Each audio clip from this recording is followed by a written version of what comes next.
जय हिंद।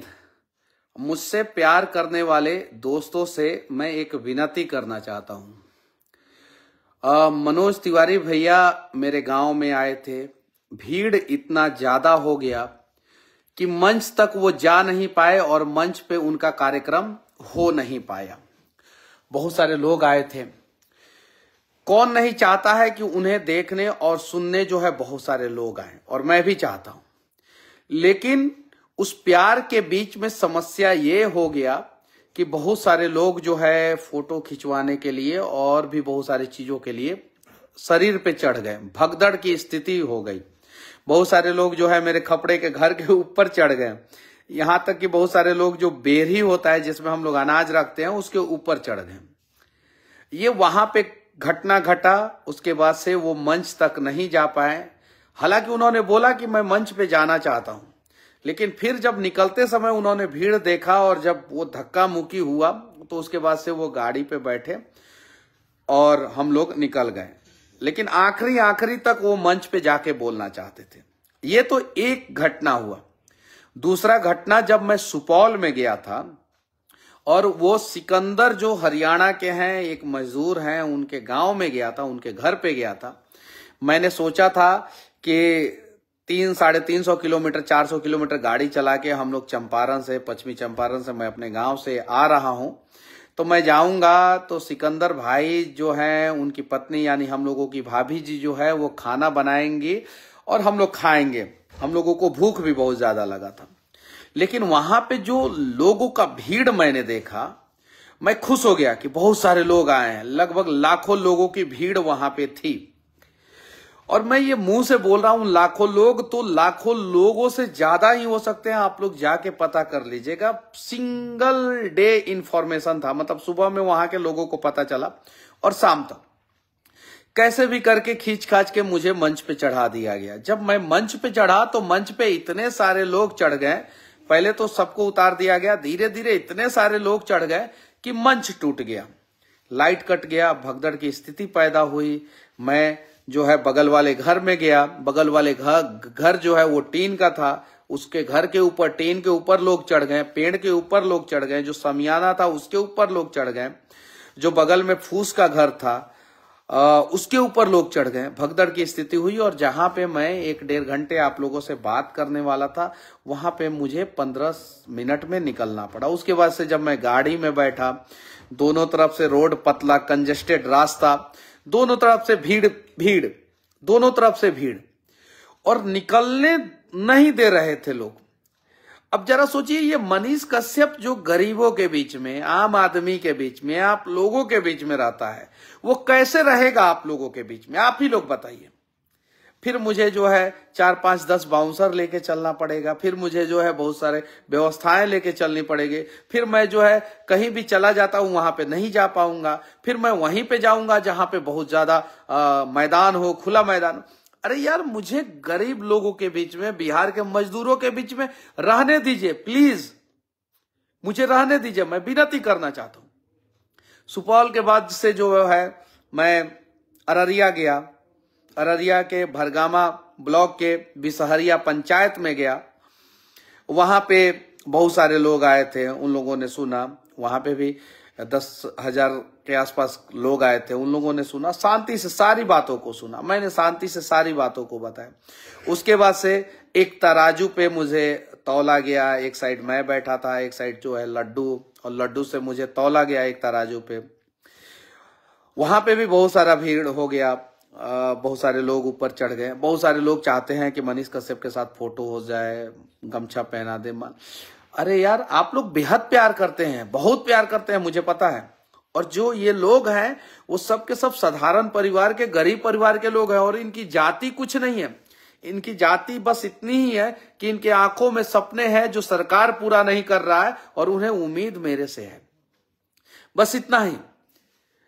उसके बाद से वहां पे भी जो है जो हुआ ठीक ठाक से वहां पे हो गया। रास्ते में जो है वो बहुत सारे लोग जो है गाड़ी के पीछे मोटरसाइकिल दौड़ाना शुरू कर दे रहे हैं। भैया रुक जाइए, एक फोटो, एक सेल्फी। जरा सोचिए, अगर मैं कहीं से कहीं जा रहा हूं और आप पीछे से मोटरसाइकिल दौड़ाएंगे तो क्या मैं रुकूंगा? ये किसी भी दृष्टिकोण से सही है? क्या मार्केट में रोका जाएगा तो मैं रुक पाऊंगा? अरे आप लोग सोचिए, समझिए, मेरी भी मजबूरी है, मैं भी इंसान हूं। मुझे नेता मत बनने दीजिए, उन लोगों जैसा मत बनने दीजिए कि मुझे आप लोगों से दूर होना पड़े, मुझे आप लोगों से झूठ बोलना पड़े। मैं आप लोगों के बीच में रहता हूं, मुझे बहुत अच्छा लगता है। आप लोग जो प्यार देते हैं मुझे बहुत अच्छा लगता है। मैं सुबह से लेकर शाम तक मेहनत कर रहा हूं।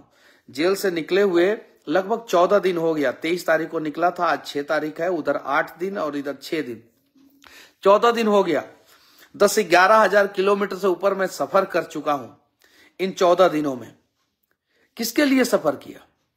अरे अपने लिए पैसा कमाना होता तो जेल से निकलने के बाद जो है मैं इतना हाईलाइट हो गया हूं कि कहीं भी जाके सेट हो जाऊंगा, करोड़ों रुपया सालाना आराम से कमा लूंगा। ला जाए, मैं चाहता हूं कि सोसाइटी को कुछ दिया जाए। मैं चाहता हूं कि जो स्वाभिमान की लड़ाई बिहार की है उसे पूरा किया जाए। आप लोग इसमें साथ दें, विनती है आप लोगों से। कोई नेता नहीं चाहता होगा कि उसके कार्यक्रम में भीड़ ना हो, कोई भी नेता नहीं चाहता होगा। सब लोग चाहते हैं कि खूब भीड़ हो, खूब भीड़ हो, खूब लोग प्यार दें। मैं भी चाहता हूं, कोई पत्रकार, कोई सेलिब्रिटी, कोई भी इंसान चाहता होगा कि उसे प्यार करने वाले लोग, बहुत सारे लोग हों। मैं भी चाहता हूं। मुझे आप लोग जो है मैं कहीं किसी कार्यक्रम में जाता हूं तो वहां पे पुलिस वुलिस नहीं रहते हैं, मुझे कोई सुरक्षा उरक्षा नहीं मिला हुआ है, कहीं भी नहीं रहते। अररिया के बाद से वहां से भागे भागे आया मैं। बीना मानवी दीदी का महिला विकास मंच का कार्यक्रम था पटना में। जब यहाँ पे आया तो बहुत सारी महिलाएं, हमारी बहन, हमारी मतलब कि जो भी है वो सभी लोग थी वहां पे। वहां पे भी कुछ इनसिक्योर मैं भी फील किया। अब बताइए, प्यार आप लोग दे रहे हैं, मुझे बहुत अच्छा लग रहा है। जो मैं सुबह बोल देता हूं कि 2 घंटे में मैं यहां पहुंचने वाला हूं, वहां 1000, 2000, 5000 का भीड़ हो जा रहा है, लोग आ जा रहे हैं। मैं कहीं सड़क पे अगर उतर जा रहा हूं तो सारे लोग जो है गाड़ी रास्ते पे ही लगा के मेरे से मिलने चले आ रहे हैं। अरे हम लोग ऐसे बिहार नहीं बदल पाएंगे। पहले हमें सिस्टमेटिक होना होगा। सिमरहिया बाजार में मुझे कुछ लोगों ने रोका, मेरी गाड़ी जो है सड़क पे लगवा दिया, पीछे हल्का सा जाम लगा। लोगों ने कहा कि ठीक है, कोई दिक्कत नहीं है मनीष भैया। अरे नहीं भाई, दिक्कत है, इसी बात का तो दिक्कत है, और यही तो बदलना है हम लोगों को। गाड़ी प्रॉपर तरीके से रोड के बगल में खड़ा आप लोग करा देते हैं, प्रॉपर तरीके से आप लोग मिलते हैं, हमें कोई परेशानी नहीं होता। हमारे वजह से अगर 2 व्यक्ति जाम में फंस जाए, हमारे वजह से अगर 10 गाड़ी जाम में फंस जाए, हमारे वजह से अगर एम्बुलेंस जाम में फंस जाए, हमें अच्छा नहीं लगेगा। जब मैं बेतिया से निकल रहा था तो बहुत सारे लोग जो है मोटरसाइकिल से पीछा कर रहे हैं, गाड़ी के दोनों बगल, आगे पीछे, बिना हेलमेट लगाए। कुछ मोटरसाइकिल पे 3 आदमी, कुछ मोटरसाइकिल पे 2 आदमी, कुछ मोटरसाइकिल पे 4 आदमी। गलत बात है, सही नहीं है। जब मैं जेल से निकल के पटना से बेतिया जा रहा था तो मेरी गाड़ी जो है बहुत पीछे थी, आगे एक गाड़ी, बहुत आगे गाड़ी चल रही थी, पता नहीं किसकी गाड़ी थी। वो टोल प्लाजा पे खोल खोल खोल खोल खोल खोल खोल खोल। क्यों भाई, क्यों? हम नेताओं वाला, गुंडों वाला हरकत क्यों करेंगे? हम टोल पे जाएंगे तो टोल क्यों नहीं देंगे? और अगर हम टोल नहीं दे सकते हैं तो हम उस टोल प्लाजा से क्रॉस नहीं करेंगे। अगर सड़कें अच्छी है तो हमें टोल देने में क्या दिक्कत है? सड़कें खराब होगी तो हम नहीं देंगे, लेकिन सड़कें अच्छी है तो हमें टोल देने में क्या दिक्कत है? तो उन्होंने कहा खोल खोल खोल खोल, पता नहीं किसने किया, लेकिन उन सब चीजों के बीच में छवि किसका खराब होगा? आप बताइए। हम लोग नए बिहार की बात कर रहे हैं, ब्रांड बिहार की बात कर रहे हैं, बिहार फर्स्ट, बिहारी फर्स्ट की बात कर रहे हैं, लेट्स इंस्पायर बिहार की बात कर रहे हैं। और इन सब चीजों के बीच में अगर कहीं भी हम लोगों से गलती हुआ, हम लोगों के साथ रहने वाले लोगों से गलती हुआ, तो फिर लोग क्या समझेंगे? अगर मेरी गाड़ी कहीं खड़ी है और उसके पीछे जाम लगा हुआ है तो जाम में फंसे हुए लोगों के नजरों में मनीष कश्यप का इंप्रेशन क्या होगा? मनीष कश्यप के साथ रहने वाले लोगों का इंप्रेशन क्या होगा? जरा सोचिए। मैं इन सब चीजों को बर्दाश्त नहीं कर सकता और मैं थोड़ा सा दूसरे टाइप का इंसान हूं। मैं बोल दूंगा, नेता लोग ये बात नहीं बोल सकते हैं क्योंकि उनके कार्यकर्ता नाराज हो जाएंगे। और मेरा कोई कार्यकर्ता नहीं है, मेरा आप लोग भाई है, मेरा आप लोग सहारा है, मेरा आप लोग ताकत है। जेल जाने के बाद और जेल से निकलने के बाद मैंने एहसास किया कि मेरा कोई समर्थक नहीं है, मेरा सभी भाई है। अरे आप लोग जान लुटाते हैं मेरे ऊपर, बेहद प्यार करते हैं और मुझसे प्यार करने वाले लोगों का बस कोई जाति नहीं है, वर्ग है। और वो गरीब वर्ग के लोग हैं, मिडल तबके के लोग हैं। अमीर लोग जो है मुझे पसंद नहीं करते, अमीर लोग एकदम पसंद नहीं करते हैं मुझे। बड़े बड़े नेता, कुछ पार्टियों के बड़े बड़े नेता नहीं पसंद करते हैं। चीजों को समझा जाए और अच्छे ढंग से प्रयास किया जाए, तब जाके जो है अपना बिहार बनेगा। साथ ही साथ एक और बात मैं आप लोगों से बोल देना चाहता हूं। मैं पूरा बिहार घूमा हूं, ये विनती है मेरी आप लोगों से, बाकी आप लोगों की मर्जी। अगर कहीं भी आरसीडी का रोड है जो 12 फीट 4 इंच का रोड होता है, या पीसीसी रोड जो है 10 फीट का होता है या 8 फीट का होता है, आप लोगों से विनती है कि आप लोग अगर अपना दरवाजा, अपना घर, अपना द्वार बनवा रहे हैं तो कम से कम 4 फीट रोड छोड़ दें, कम से कम 4 फीट रोड छोड़ दें। आरसीडी का दोनों साइड, इस साइड आपका घर है, आप 4 फीट रोड छोड़िए, उस साइड दूसरे किसी का घर है, वो 4 फीट रोड छोड़ दे। कम से कम ये हम लोगों की रिस्पॉन्सिबिलिटी बनती है, दायित्व बनता है। अगर हमारे पास जमीन कम है तो हम थोड़ा छोटा ही घर बनाएंगे, लेकिन कम से कम जो रोड बना है वो उसके दोनों किनारे हम लोग 4-4 फीट कम से कम छोड़ देंगे। ये हम लोगों की, ये बात नेता नहीं बोलेगा कि उसे डर, ये बात मैं बोल सकता हूं, मुझे डर नहीं है क्योंकि आप लोग मेरे समर्थक नहीं है, आप लोग मेरे भाई हैं। और अगर रोड 16 फीट या 16 फीट से ज्यादा चौड़ा है तो हम लोग थोड़ा और ज्यादा छोड़ दें, और नेशनल हाईवे है तो थोड़ा और ज्यादा छोड़ दें। इससे जो है हमारे बच्चे सुरक्षित रहेंगे, वो सड़कों पे नहीं आएंगे, हादसा नहीं होगा, जाम नहीं लगेगा। हमारे गांव में अगर कोई आएगा तो वो बोलेगा कि हमारा गांव जो है वो बहुत सही है, सिस्टमेटिक ढंग से, और बाहर से आने वाले इन्वेस्टर बिहार में इन्वेस्टमेंट करेंगे। इस बात पे ध्यान सारे नेताओं का गया है। बहुत सारे नेता जो है वो हमसे बोले हैं ये बात, कैमरे पे बोलने से डरते हैं। हाँ, कुछ लोग बोलेंगे कि जमीन कम है तो क्या करेंगे, तो जमीन कम है तो थोड़ा छोटा घर बना लेंगे, लेकिन ध्यान रखेंगे कि हमारे बच्चे जो है सड़कों पे ना खेले। और हाँ, मैं आज आ रहा था तो बहुत सारे जगहों पे देखा जो स्टेट हाईवे है, स्टेट हाईवे पे लोग जो है अनाज पसार देते हैं। आप अनाज पसार देते हैं, आप जरा सोचिए, मोटरसाइकिल वाला का मोटरसाइकिल का पहिया स्किड कर जाएगा, गिर जाएगा, डेथ हो जाएगा उसका। बस वाला अगर ब्रेक मारे, ब्रेक नहीं लगेगा, क्या होगा? ट्रक वाले का ब्रेक नहीं लगेगा तो क्या होगा? ट्रक और बस पे जब हम लोग आ ही गए हैं तो एक और चीज है, अभी न्यू मोटर व्हीकल एक्ट पास हुआ है। एक्ट में जो भी है, जैसा भी है, सरकार ने उसे शायद से पीछे ले लिया है और अभी उस पे जो है विचार विमर्श हो रहा है। हमारे देश के जो ड्राइवर हैं, जो देश की धड़कन है, देश को चलाते हैं, उनका सम्मान और उनकी बातों को समझना हमारा फर्ज बनता है। सरकार का भी फर्ज बनता है कि सरकार जो है उनकी बातों को समझे। साथ ही साथ ट्रक ड्राइवर लोगों का भी फर्ज बनता है, जो गाड़ी चलाते हैं उनका भी फर्ज बनता है कि हम गाड़ी चलाने के दौरान ड्रिंक एंड ड्राइव ना करें, हम गाड़ी जो है ओवर स्पीड में ना चलाएं, हम गाड़ी को सही ढंग से चलाएं। हालांकि हमारे देश के जो ड्राइवर हैं वो 98 से 99% ड्राइवर जो है गाड़ियों को सही ढंग से चलाते हैं, लेकिन कुछ लोग जो है ओवर स्पीडिंग करते हैं। वो ट्रक के ड्राइवर होते हैं, डंपर के ड्राइवर होते हैं, बस के ड्राइवर होते हैं, आप सभी को पता है।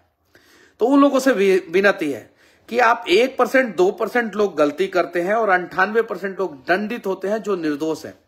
तो जो अच्छे ड्राइवर हैं, अच्छे ट्रक ड्राइवर हैं, अच्छे बस ड्राइवर हैं, उन लोगों से विनती है कि अगर कोई गलत ड्राइविंग कर रहा है, आप उसे रोकें, आप उसे समझाएं, वीडियो बनाएं और सोशल मीडिया पे डालें, ताकि आप लोगों की जो छवि जो है खराब होते जा रही है वो छवि अच्छा हो।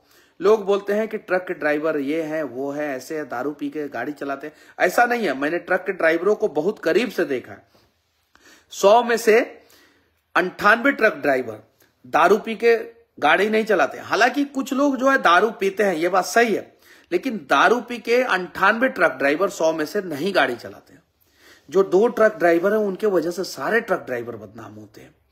जो पिकअप ड्राइवर हैं, जो बस ड्राइवर हैं, वो सभी लोग अच्छे हैं, लेकिन उनमें 1-2% है जो गलत है। उन गलत लोगों को रोकने का प्रयास जो है जो अच्छे ड्राइवर हैं वो करें। अगर वो लोग ऐसा करेंगे तो आप लोगों के खिलाफ जो है या कोई सख्त कानून जो, विनती है आप लोगों से। साथ ही साथ मेरे जितने भी शुभचिंतक हैं, समर्थक हैं, आप लोगों से भी विनती है कि अगर किसी के साथ फोटो नहीं हो पा रहा है तो आप बुरा ना माने। अगर कहीं मैं जा रहा हूं तो आप चीजों को सुने, समझें, मुझे अपनी बातों को रखने दें, और मेरी बातें अगर अच्छी ना लगे तो आप लोग स्टेज पे आए, आप में से कोई आए, वो अपनी बातों को रखे। हम एक दूसरे के बातों को समझेंगे, एक दूसरे के भावनाओं को समझेंगे, तब जाके नया बिहार बनाएंगे। वरना जो है नया बिहार नहीं बन सकता है। कब तक राजा का बेटा राजा बनते रहेगा? अब राजा का बेटा राजा नहीं बनेगा। अब जो हकदार होगा वही राजा बनेगा। अब जो काबिल होगा वही राजा बनेगा। बिहार की जनसंख्या 13 करोड़ 80 लाख है। 13 करोड़ 80 लाख लोग जो है वो जुगनू की तरह चमकना चाहते हैं। जरा सोचिए, ये 13 करोड़ 80 लाख लोग जुगनू की तरह चमकेंगे तो चांद पे भी कोई गया रहेगा, वहां से बिहार का चमक दिखेगा। तो बिहार के चमक को धूमिल नहीं करने देना है। हमें नया बिहार बनाने में हम सभी को अपना अपना योगदान देना है। हालांकि संकट हम लोगों के झोली में जो है भगवान जब पैदा करते हैं तभी भर भर के दे देते हैं, लेकिन उन संकट को अब धीरे धीरे कम करना है। हमारे रास्ते में अनेकों कांटे हैं, उन्हें चुन चुन के हमें बाहर करना है, और जाति के नाम पे बिहार जो जल रहा है उसे बचाना है। और सिर्फ इतना ही समझना है कि धरती पे 2 ही जाति है, एक गरीब और एक अमीर। जो गरीब है उसे अब अमीर बनाना है, जो गरीब है उन्हें अब उनका हक दिलाना है। एक कमाल का कहावत है कि अगर आपके हक की रोटी कोई मार ले तो हमारा फर्ज बनता है कि हम उसके हलक में हाथ डाल के अपना हक का रोटी निकाल लें। चलिए, अब बिहार का हक जिसने भी मारा है उसके हलक में हाथ डाल के हम बिहारी अपना हक निकाल लेंगे। लेकिन प्रयास करेंगे कि हम कोई भी काम करेंगे सिस्टमेटिक ढंग से, संवैधानिक तरीके से, शांतिपूर्वक और अच्छे ढंग से। हमारे किसी भी काम के वजह से जो है बिहार बदनाम नहीं होना चाहिए। हमारे किसी भी काम के वजह से जो है बिहारी बदनाम नहीं होना चाहिए। तो आइए नया बिहार बनाने का संकल्प हम सभी लें। आइए उम्मीदों का बिहार बनाने का संकल्प हम सभी लें। और हाँ, अब हम कुछ गलत नहीं करेंगे, इसका भी प्रण लें। बाकी अगर मेरी बातें आप लोगों को अच्छी लगी तो ठीक है, शेयर करना वीडियो। अच्छी नहीं लगी तो आप लोग कमेंट करना कि मैंने क्या गलत बोला है। मैं अपने अंदर सुधार लाने का प्रयास करूंगा। जय हिंद, शुभ रात्रि।